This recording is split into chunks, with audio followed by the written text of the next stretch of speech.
We're going to make the lemon vinaigrette. Great. All right, so we're going to use the zest and the juice from the lemons. Nice.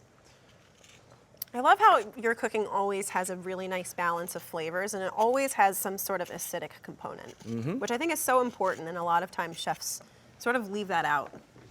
Yeah, I think, you know, and really it brings out a freshness, right? The Yeah. acid it just makes it taste fresh, It makes right? everything taste better, I think. It like opens up your palate to be able to experience all of the different nuanced flavors that you have going on.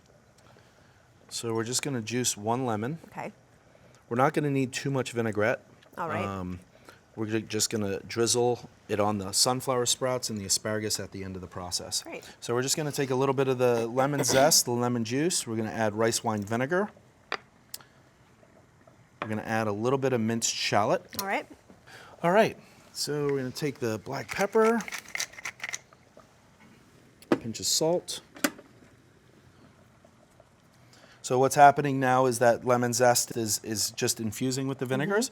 So we're just gonna leave it like that, and then we're gonna add a little bit of honey, Nice. just a touch.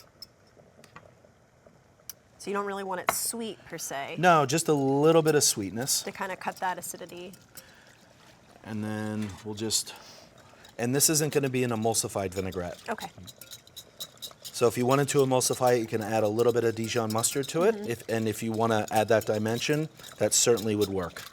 But we're just going to leave this really light, That's a great tip. not too much oil. What would you say the ratio is of oil to acid in this? I would say 1 to 1, and All right. typically when I do a vinaigrette, I'll do 2 to 1. Yeah. Okay. Yep. So that's good to know. So it's the lemon flavor by letting the zest sit in there for a while. It really makes a difference. It intensifies as you let it sit So in you there. have to let it sit. Yeah, I mean 24 hours would be best. Really?